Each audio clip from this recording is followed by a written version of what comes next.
Hey, Michael David Carbone here again, doing a follow up because I just watched the one that I said get off the X, and I think it was pretty good. And I think it covered a lot of stuff. But this time I'm going to leave my glasses on and I'm going to show off my Apple Watch, do something slightly different. I want to do two things. Firstly, I want to talk to white folks. And secondly, I want to talk about black class. And hopefully I can keep this short and sweet and only take 10, 15, 20, 30 minutes of your time. No, seriously. The point of my last visual essay podcast thing was to say get off the X. And I talked about a little bit the future of black culture. And in summary, I would say there is some existential difficulties for average African Americans to get off the racial box, to get off the racial X. But I think what we're looking at right now, less than 2 years, I think, into the Trump administration, is that some aspects of the woke revolution have petered out. Now, that's not to say that people haven't changed their values, because a lot of people have still keep these racial theories alive in their hearts and minds. But what I think is new in this post-peak woke is that ordinary white folks have started to believe that race is being used against them. And they're not wrong.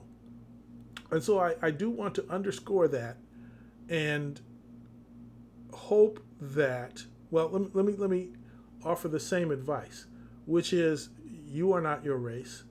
Race is an artificial construct. People keep it alive in their hearts and minds as a mythology. And it is very strict. It is a swim lane. It is one of the rings in a 3-ring circus, and the ringmaster snaps his whip to say, you belong in your place.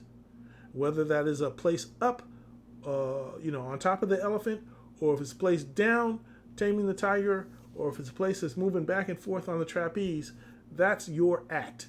That is your paradigm. That is your race, and you cannot stray away from that. You are a clown getting out of the clown car. You will always be a clown. And the ringmaster makes sure that you don't change. You don't take off the makeup. You don't change the mask. You play your role. And even when you're not playing the role, some racial ringmaster is going to say, it doesn't matter.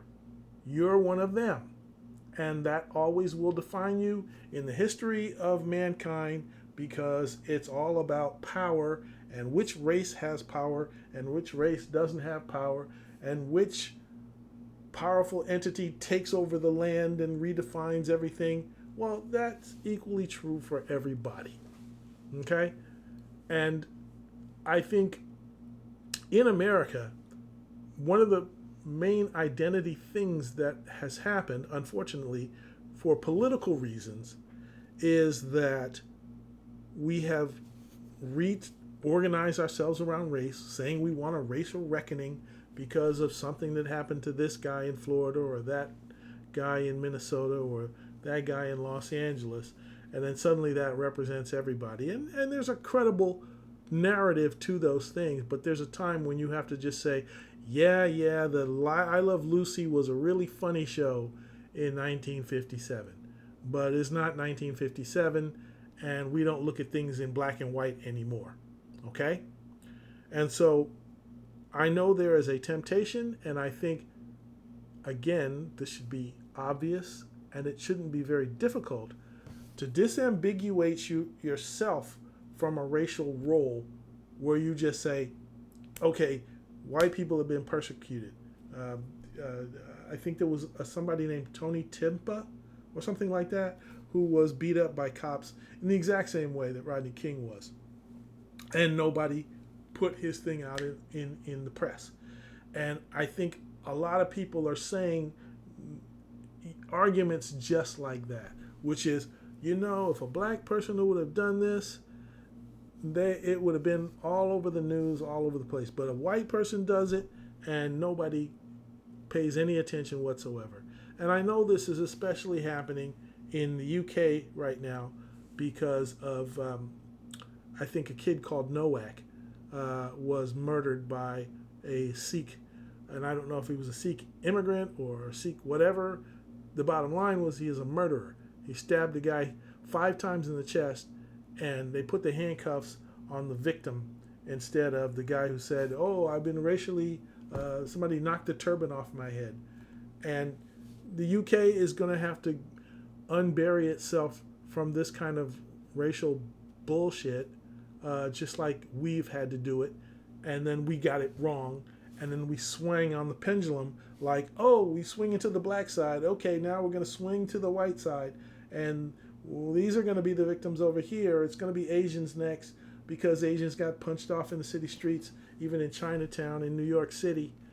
And what we're forgetting is the basic morality of what happens to a victim anyway. They're a victim of crime.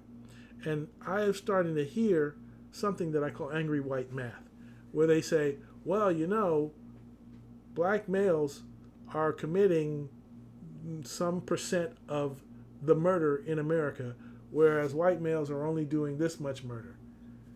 Like that proves something racially. Again, this is a racial theory, because the fact of the matter is there's something on the order of, with crime going down as a matter of fact, 17,000 murders in America every year.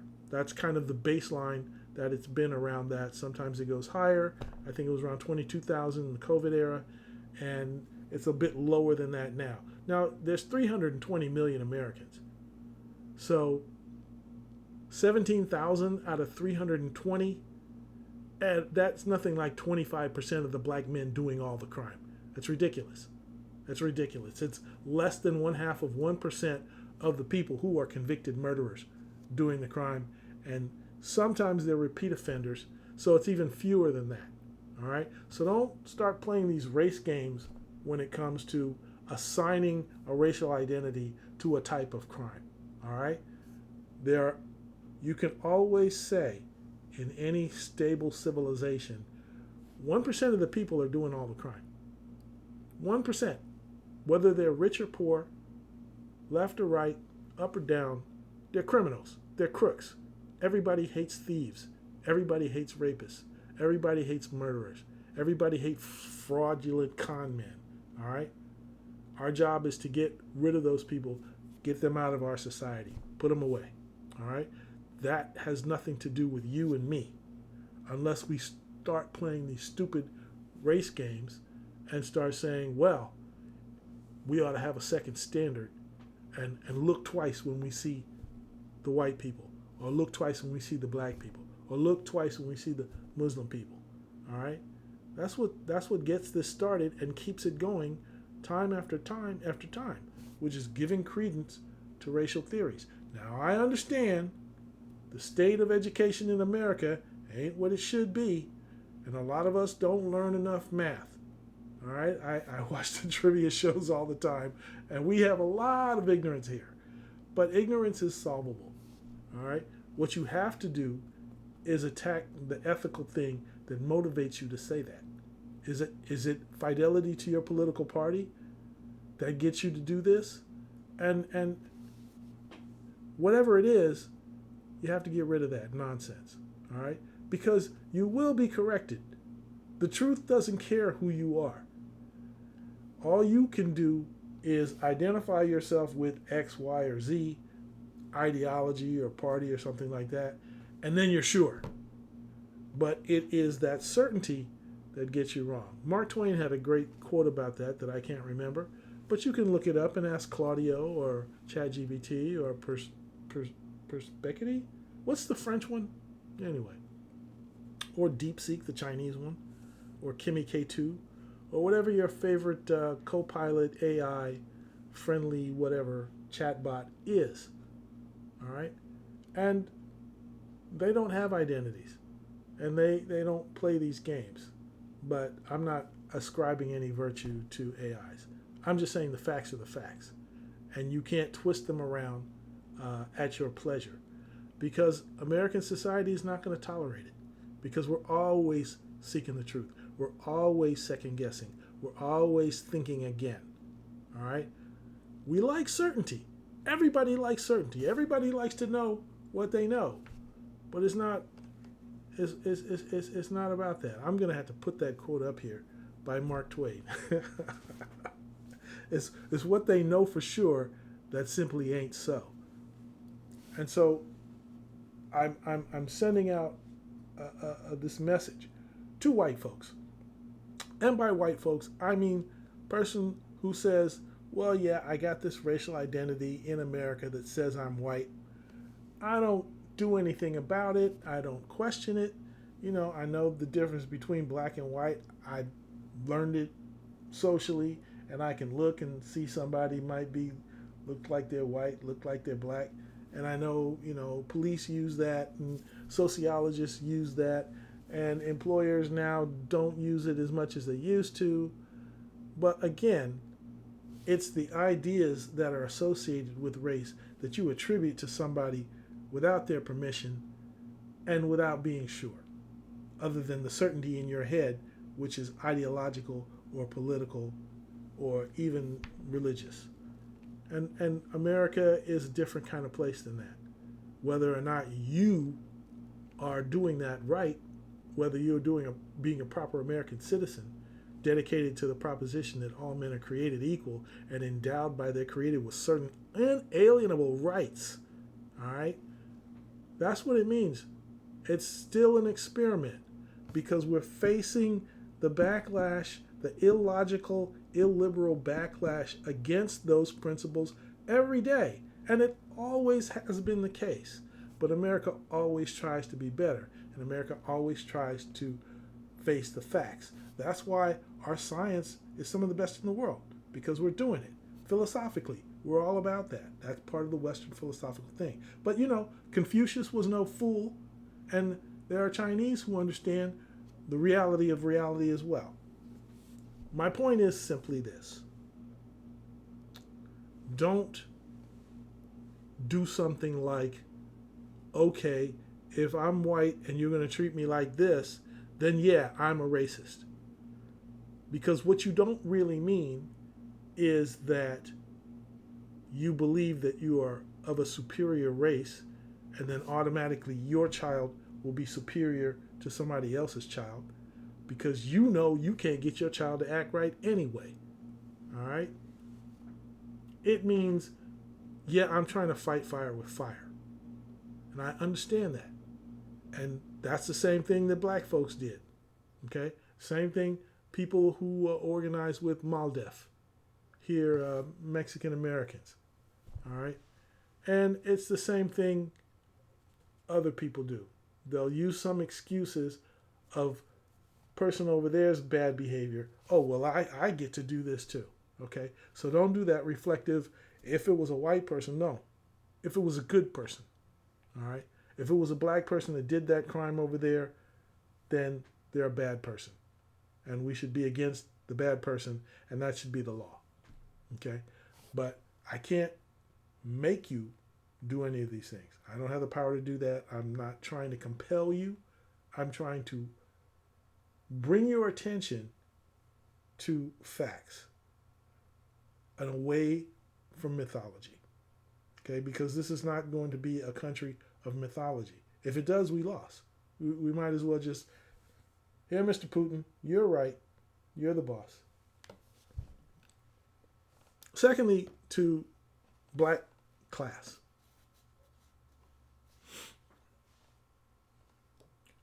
I am so accustomed to being in a certain social stratum of black American society that it's easy for me to understand that I'm not typical. I'm not typical in any way, okay? But there is an opportunity, well, there's a risk, I should say. There's a challenge that we have when it comes to black culture of letting the lowest common denominator be predominant. And what I'm asking you to be is a snob. I'm asking you to represent your class, represent your education, represent your family values, represent your church, represent all the things that set you apart from everybody else, um, but not with rancor. It's not hating. It's just like the classic example of this is somebody would be walking down the street in a red polyester three-piece suit with a purple hat and with a feather in it. And then somebody would say, well, there goes your people. And then my mother would say, I didn't raise him. So you have to understand, with some subtlety and humility, that it is not your job to police people in your race. And it's not your job to save black culture. It is not your job to get yourself on the news and start pontificating about what black people should do or what black people shouldn't do. All right? Nobody should jump in the racial box. All right? That's what I'm saying. That was the thing that I just did. Okay? Nobody should do that.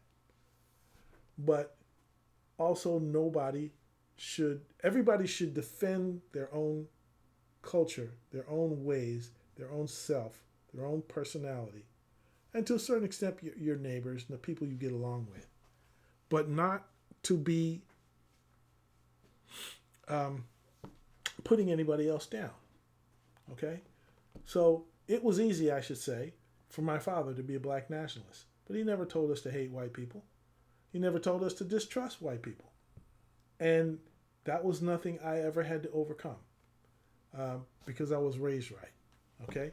And there are Christian values, there are Jewish values, there are all kinds of places where you can get an idea that you're an equal human to everybody else on the planet and that you should treat people with respect and consideration. And it's just that simple. It's really just that simple. So I read a book in 1991, before I got married, before I had kids, and now my kids are in their 30s, which was called Dry Long Sew, by a blind man named Gwaltney, Gwaltney. And up to that point, when I was in my early 30s, I thought that educated black folks, like W.E.B. Du Bois would say, have a responsibility to raise the race. All right, so we have to exemplify black culture. We have to exemplify black virtue. And I know that is deeply ingrained in a lot of us. We talk about our education. We talk about our legacy schools. We talk about our fraternities and our sororities and our church life and those things that our great-grandparents did that separated them from the field workers and all that crazy stuff. And there's nothing wrong with being bougie. There's nothing wrong with being snobby and upper class. But you don't have a responsibility for the race.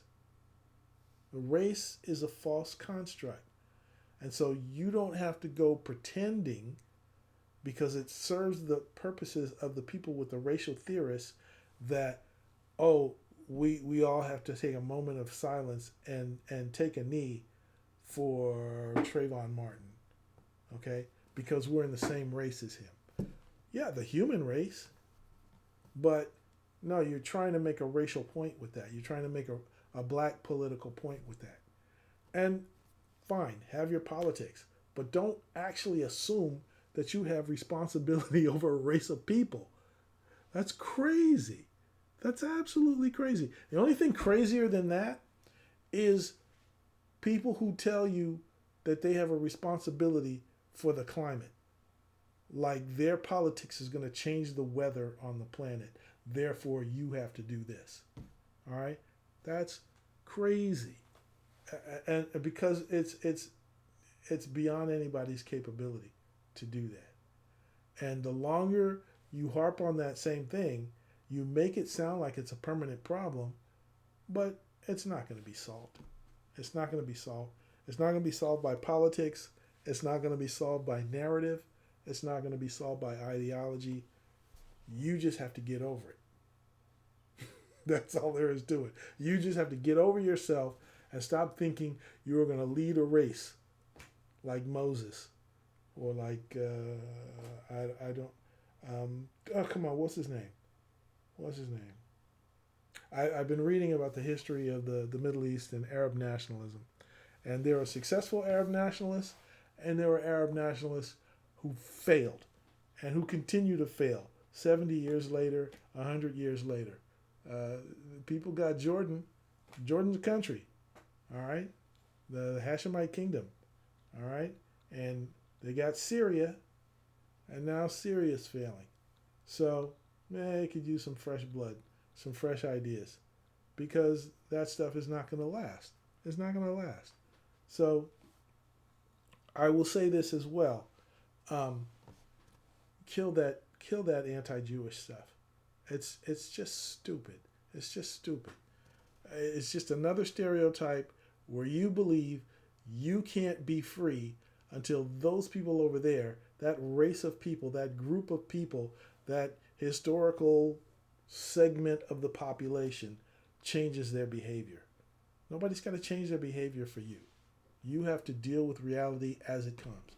You have to be able to think on your feet, get off the X, move your butt, and do the right thing. It's simple. So that's all I have to say for today. I thank you for your patience. And now I've got these things out because I've been working the elections and I haven't had a chance to do anything, working 10, 12-hour days. And now I am free and I have time to speak to y'all. So thank you for your time. Take care.